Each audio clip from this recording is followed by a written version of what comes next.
So me and Jacob are going to be working on his mower again. Y'all, the yard's getting tall, and we hadn't had time to fix it yet. But we had the same problem. Broke the deck belt again. Yeah. And it hadn't been on there long at all. It ain't been on. It wasn't on there for like 2 weeks. Well, I think it might have been a little bit longer than that. I don't know though. It may not have been. It wasn't on there long. But this time, I think I figured out why it's breaking. It's because the things that the belt spins on, it's so rusty. It's just eating the belts up. The pulleys, and we'll show you that here in just a minute when he gets it up.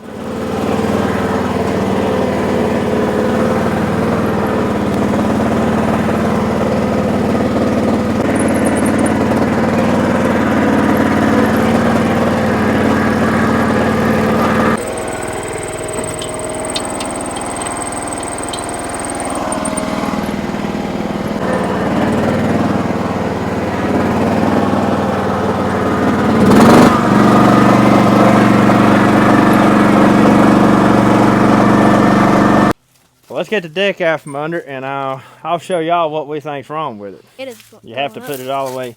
You have to put this right here on as low as it'll go, and then push it down like that right there, and it'll lock down.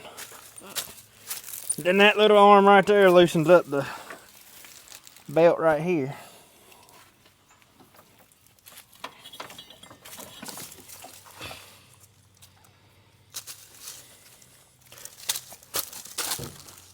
I believe that belt was almost about to go. Well, we got a new one today, so we may just go ahead and put the new one on there. Okay. Slide right out of there.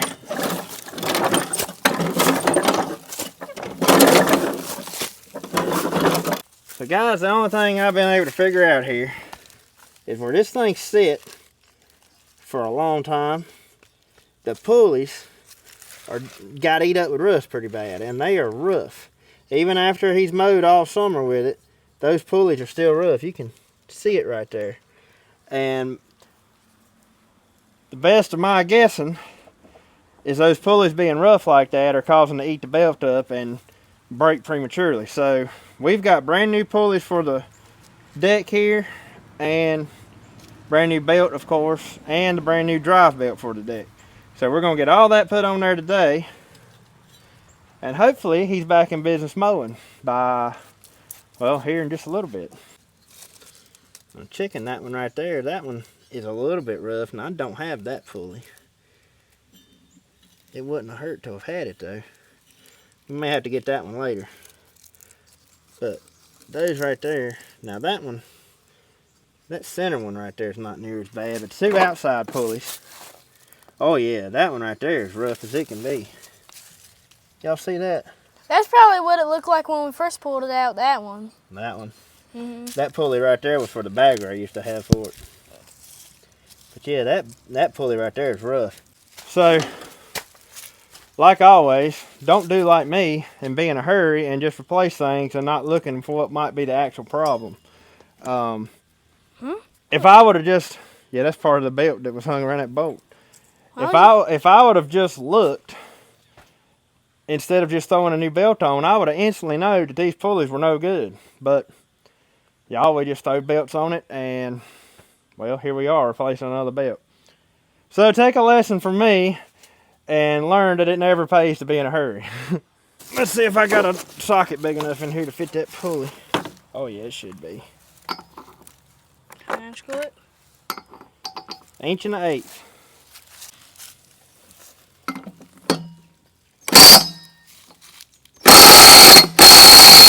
Oh. How are we gonna get that one out? We gotta blow all that grass out.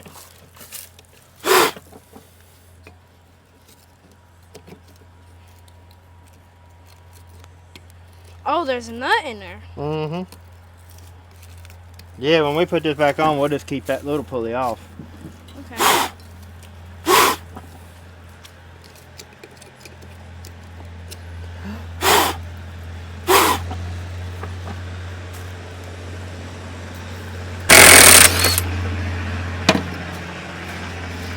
Y'all can see right there just how bad these pulleys were eat up with rust, and I'm about 100% sure that's what's been causing our belts to break early. And here's the pretty new pulleys. Hammer it down. Got to switch it. Is that good? Hit it one more time. All right.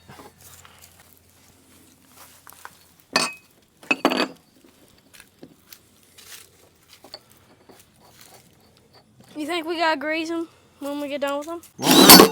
What? Do it. Whoa. I said it won't hurt. Okay.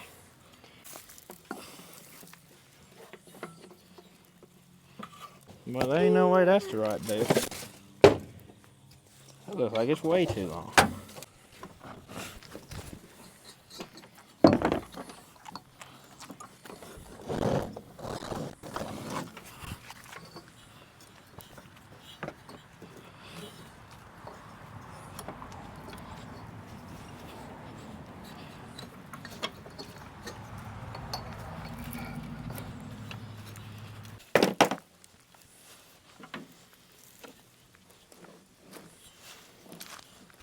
Everything feels good. But yep, I'm going to be on the search for that piece right there. I should have got that one when I got these others here, but to be honest, I didn't think about that pulley. There you go. Wipe the tip of it off.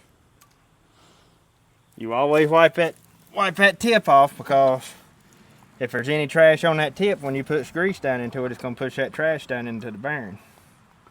So you always want to make sure that grease fitting's clean. Push it down on there. I don't think you're on there. There you go. You hear it snap? Mm-hmm. That's probably plenty. On these lawnmower ones, they got seals in them. Wait a minute. Oh yeah. What'd you forget? On these lawnmower bearings, they got seals, and if you pump too much grease in them, you'll blow the seal out. Uh-oh. You didn't get that on there all the way. Is it good? One more. That's good. There you go. Wipe it off.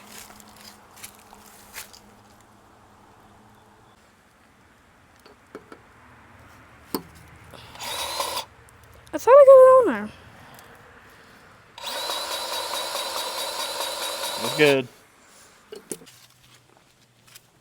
You got a grease fitting there and one on the other side. Okay.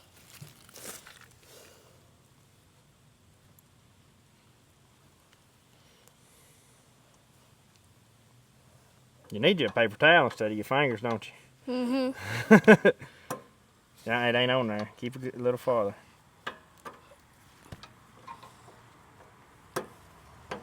There it went.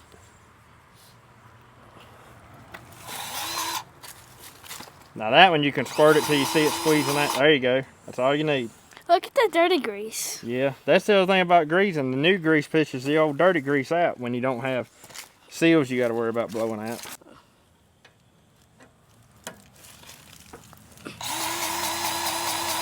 There you go. Look at all that nasty grease. I'm stuck on there. It was, wasn't it? I believe that's the only grease fittings on this mower. There might be one somewhere else, but I think that's it.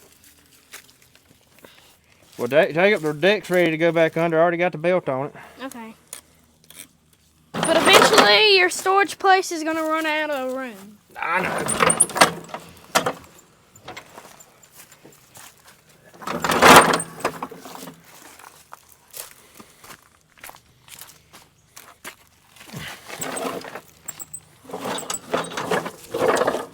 Jacob, get up there and push your handle down.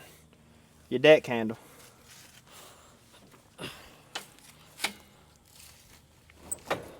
You may can't do it where it ain't got no weight on it. That thing's hard to push right now. Go all the way. It'll lock. Can you get it?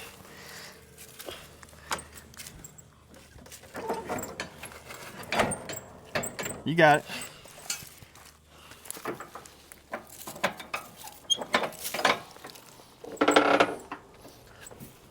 Done got both the belts put on? No, Oh. Head into the other one.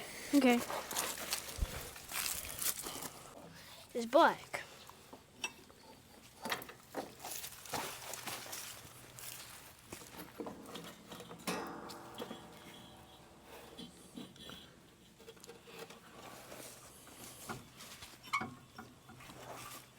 I think once again you're back in business for now. Yeah, huh?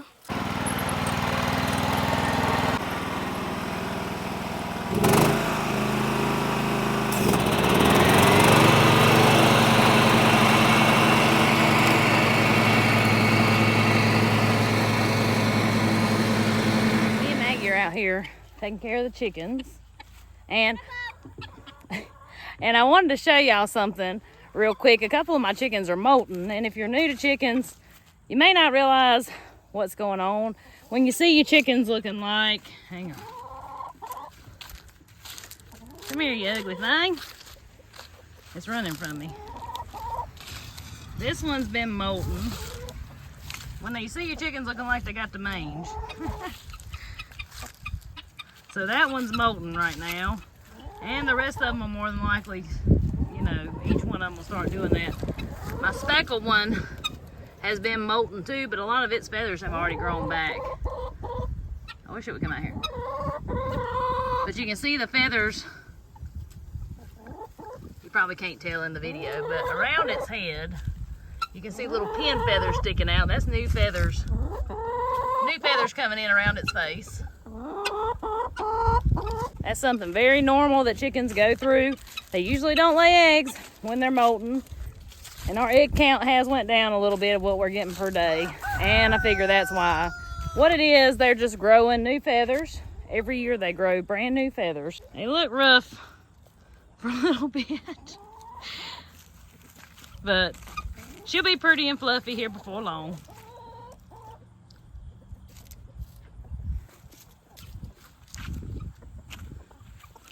Did you get it?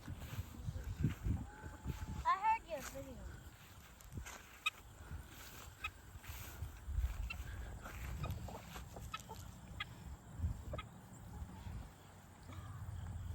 It's okay, Rooster. I got you some food. No, I get it. Oh, you did good. You got it on good and tight. Go ahead and take that cap off. This right here was one of our Wheaties, if you remember from way back when. And it's definitely a rooster. Definitely a rooster. Both of them were roosters. He's beautiful, but he's let out just like my old rooster to kind of run around the pasture, do what he wants to. I've let this one out twice, but he keeps coming back in. So another thing is you don't want too many roosters with such few hens. I only got like 10 hens, maybe if even that many. And having 3 roosters in with 10 hens is bad news. They will have no feathers left on their back. So I let them run free, go around and scratch the cow pies, and may the odds be ever in your favor. My old man rooster, though, he's lasted since the summer, and he's still doing fine. They just got to figure it out. I do wish I could keep him. You can. They can walk around here. Yeah. Hopefully he'll make it. He's got to get some smarts about him. If he's smart about it, he'll make it.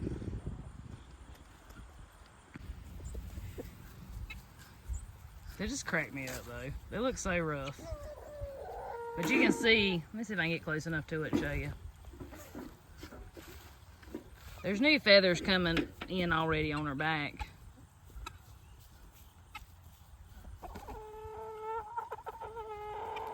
Well, I guess he's back in business. We'll see how long this one lasts. I am going to go ahead and order me the other pulley there, and we'll go ahead and get that put on so we don't destroy this other new belt. I guess you know what Jacob's going to be doing for the next hour or so.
So I know there's probably several of y'all who wonder why in the world, Andy, if you've got a mowing business, you've got zero turns and all that stuff, why on earth do you keep that little bitty mower running, you know, when you can use those big mowers to mow with?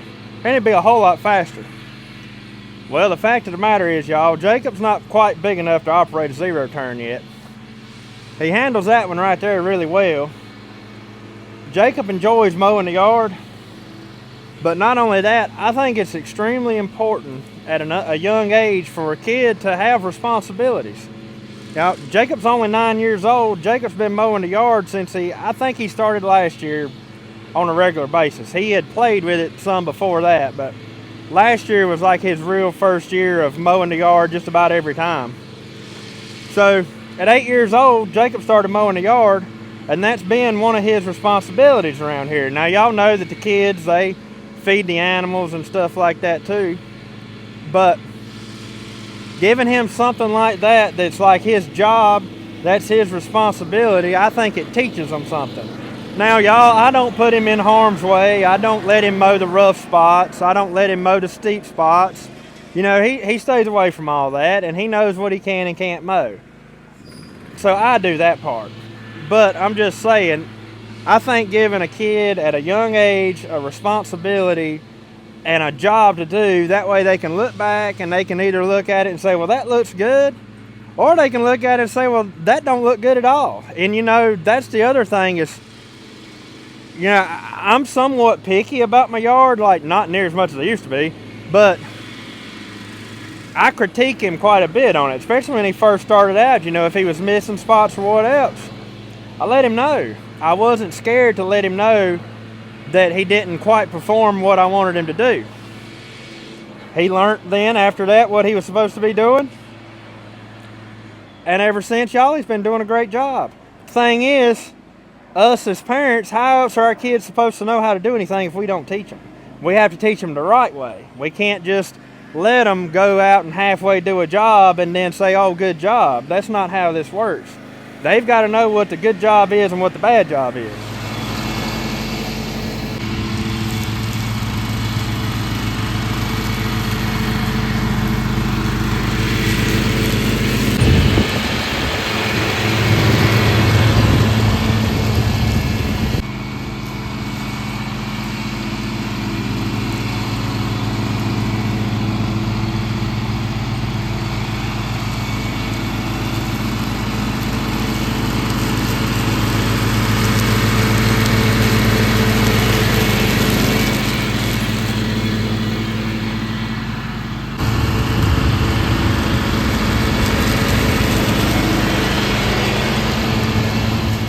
For supper, we're gonna have some chicken wings, homemade fries, and corn on the cob. So I've come down here to where we're currently keeping our potatoes, and gonna grab me a couple big or decent sized potatoes. We didn't get any huge ones this year, but let's grab some. It's amazing how much this phone shows up light. Let's see if I can find something big enough to make me some fries out of. It don't look too bad. Oh, that right there must have seen some light from somewhere.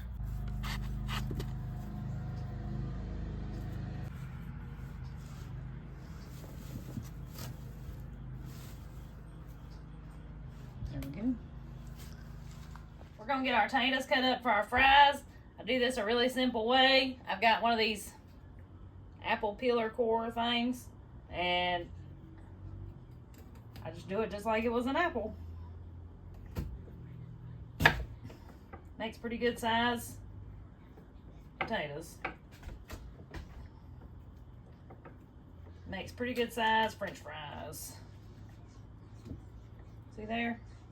And we'll just cook the little round one from the middle too, but that's about the size we like them there.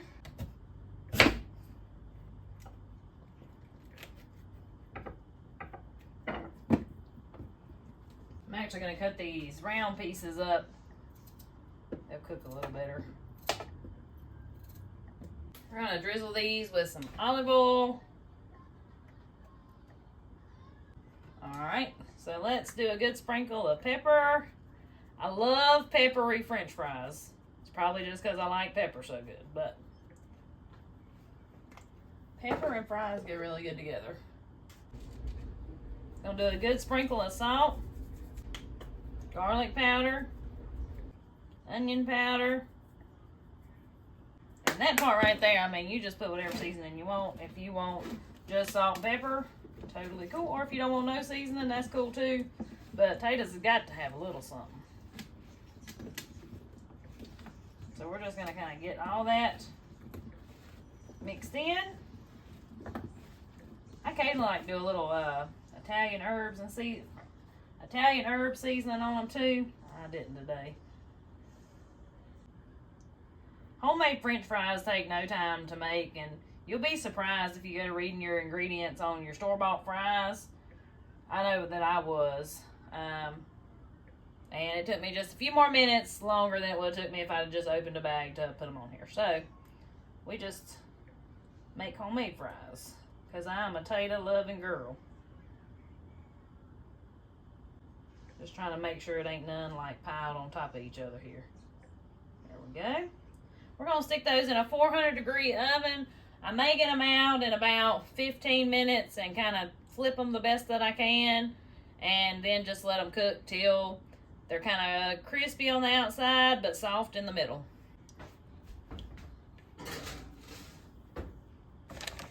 So the next thing we got to do is cut up our chicken wings. Now these are wings from our chickens that we grow here on the farm. We just parted some out and put different cuts and different packs. It's crazy to think about when you raise your own chicken. When you go buy that like 50 pack of chicken wings, like how many chickens that was. Because I don't know, I guess I've never really thought about it, but of course this will be 2 wings anyway.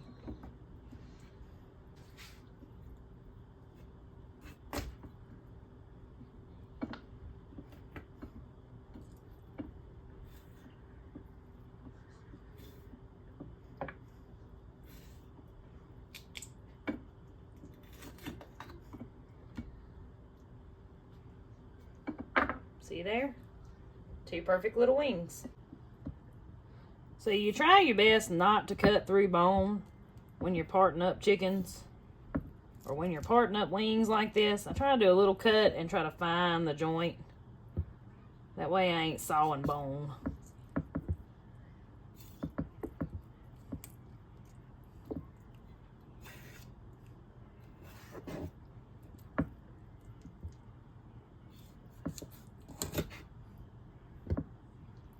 So then we'll do the same thing here. See, there's a joint right there.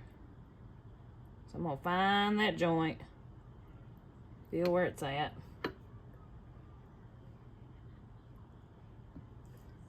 We're going to cut down.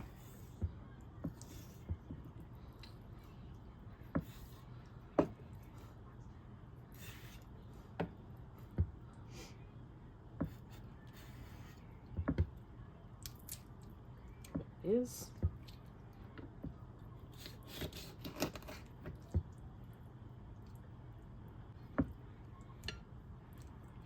that one's already got the tip cut off of it.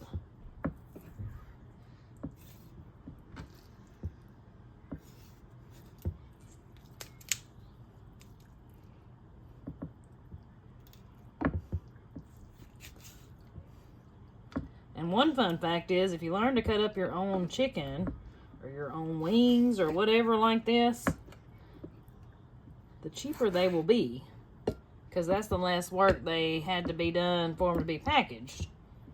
So learning how to do this also saves you a little money.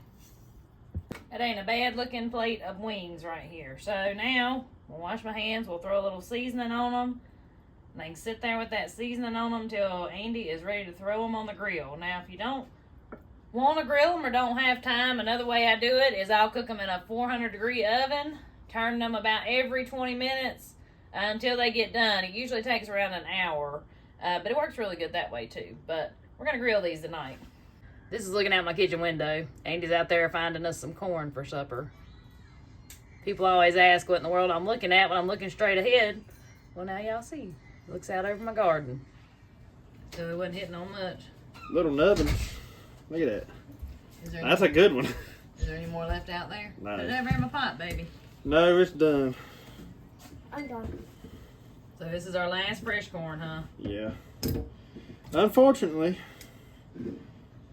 it's like what's left out there. It ain't even like they didn't fill out. It's like they just dried up and died on the end. But up here next to the end, I think it's from the dry weather.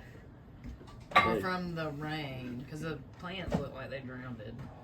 No, it done made itself when that happened. Oh, okay. See, you know, it went up until that with no rain. True. We were just having to water it. And we probably just wasn't getting quite enough water to it. Well, it'll do in a pinch. I mean, there's some ears left out there, but they really ain't nothing to them. Well, I'm gonna start making the sauce because it's got to cool a little bit so it'll stick to the wings. I wish I could turn the cows in there without them eating everything else we got planted. I'd turn them in on it We just could put a net.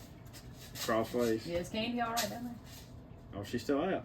Yeah. I was letting her eat. I hadn't paid no I attention. was letting her eat. Well, as long as she ain't out in the yard, I hadn't seen her we're out in there. good shape. Okay. There she comes up the driveway. There's your wings. Good. All right, I gotta wash my hands before I go to cooking in. So, I'm gonna make a hot, sweet sauce. It's kind of like if you go somewhere and get like sticky wings. I can't even remember if I've ever made this on video. I have no idea. I can't remember.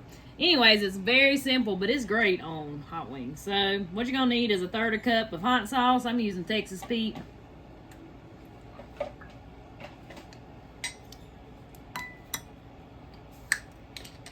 This is gonna work better doing it this way.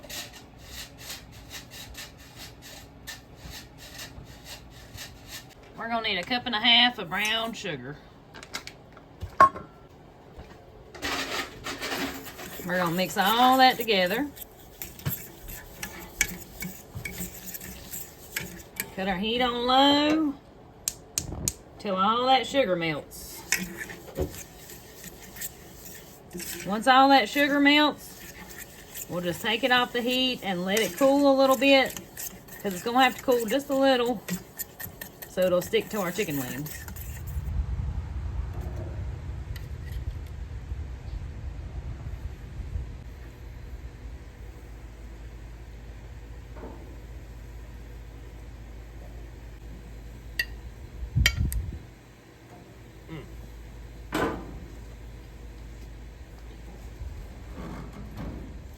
I think we're about ready to flip these things. Yeah, they coming.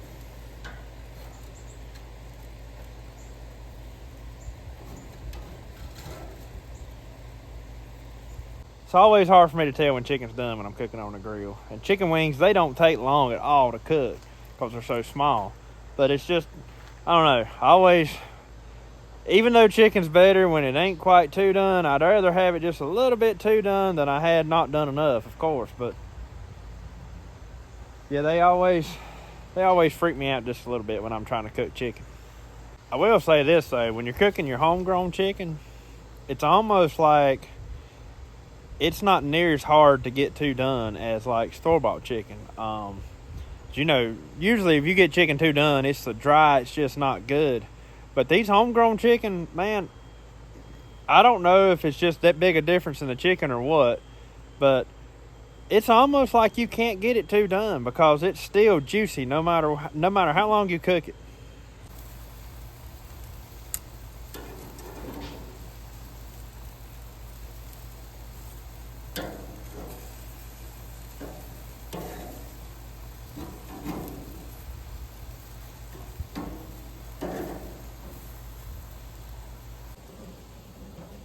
Well, they should be done by now. I'm gonna put them straight into a bowl so that way when we get in the house, we can pour the sauce on them while they're still hot.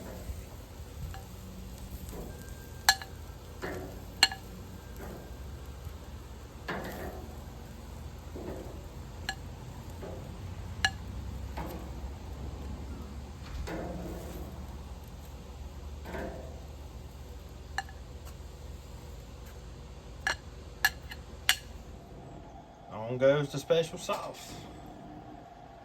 And see, you want it to get thickened up like that. That's why I let it cool for a little bit. Yeah, but then once you put them on them hot wings. But see, it helps it stick it right, first. Yeah. Right.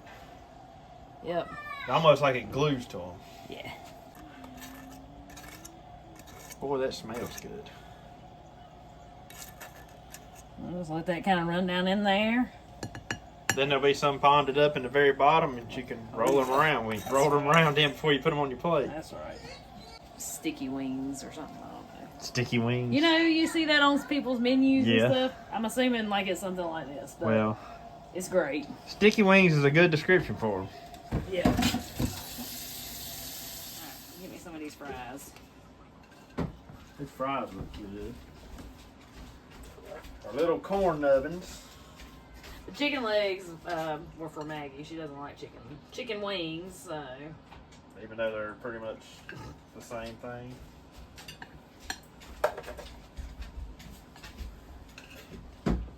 Looks like we did good and put plenty in a pack. What, wings? Yeah. Oh, That's so small.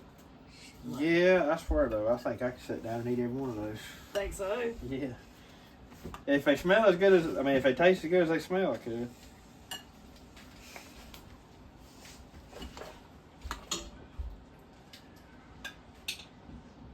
I just made a mess.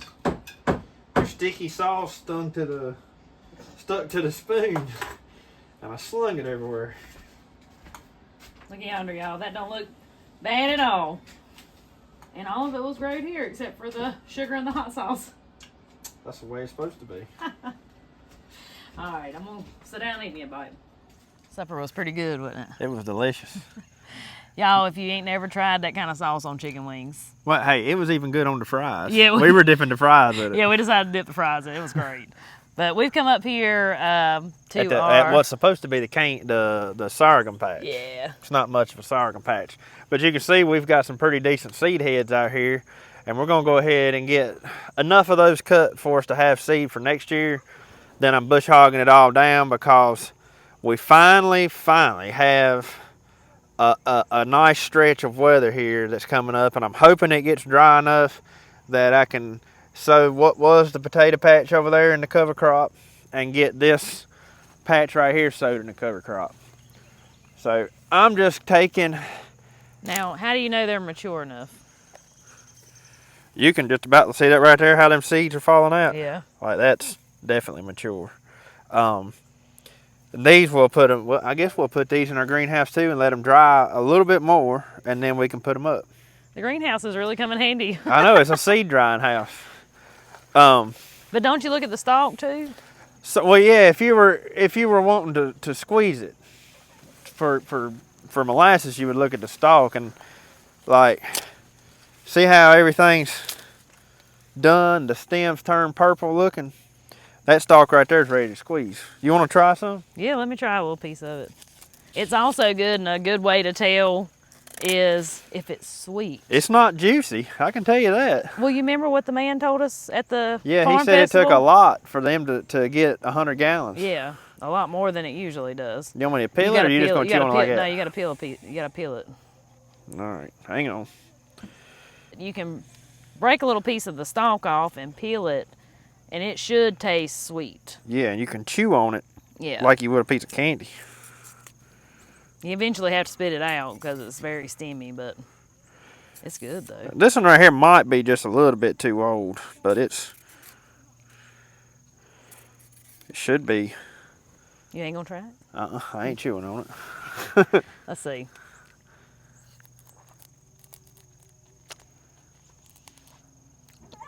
It's not juicy, but it is very sweet. Is it? Mm-hmm. That's what they usually say in a dry year. You get a lot sweeter. It's very sweet. Syrup. Like, it's got a really good taste. Probably would have made some killer molasses. But it ain't nearly as juicy as it was last year. Oh no, I can tell that just by cutting. It is good. You should try it. That's a pretty seed head there.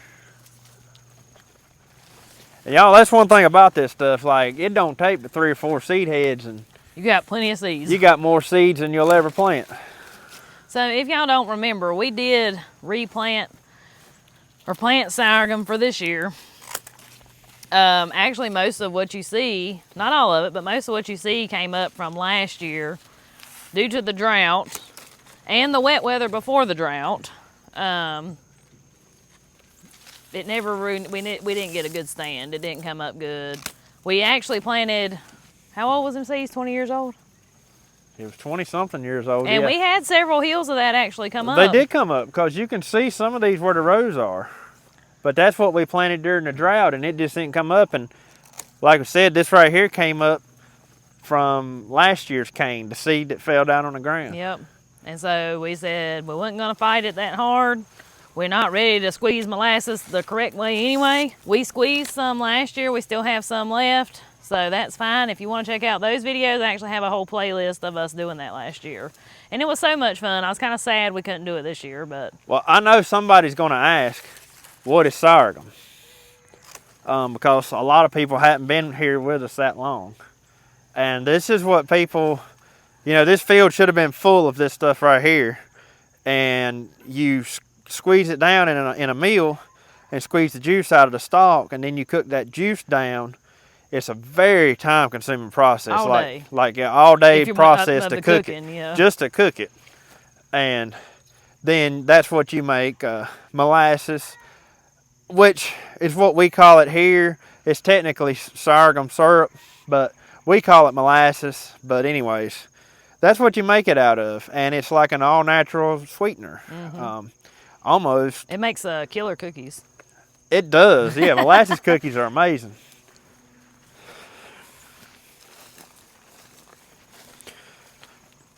This is also something that, like many other things, you don't see much of anymore. It's at one time, everybody had a sorghum patch. And nowadays, it's almost non-existent.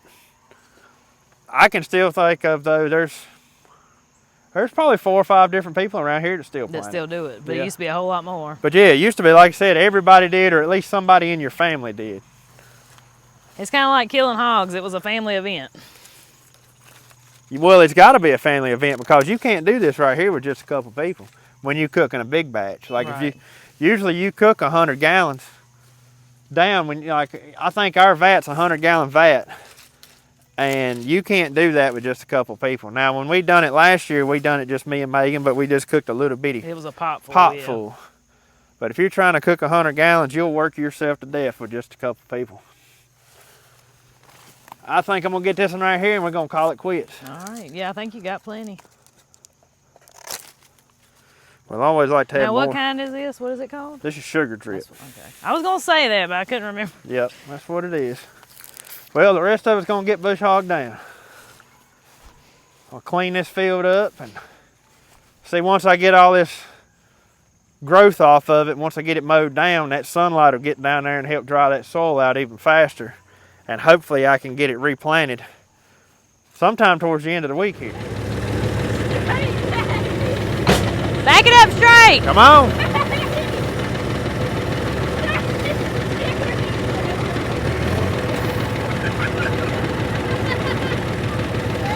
Yeah, I guess.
does look a whole lot better. It does. It does. Even though it did hurt just a little to see that stuff go under the bush hog without getting cut, Well, without getting squeezed.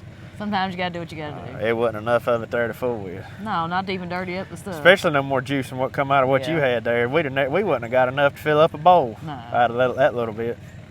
But anyways, guys, I guess that's gonna about wrap it up for today's video. Hope y'all enjoyed the video. Hope you might have learned a little something. Also, don't forget to come see us tomorrow, Saturday, October the 12th, at Rocky Ridge Heritage Hogs for their Homestead and Community Day. We're really looking forward to that. And anyways, guys, till we see y'all on the next one. Have a good one. Have a good one.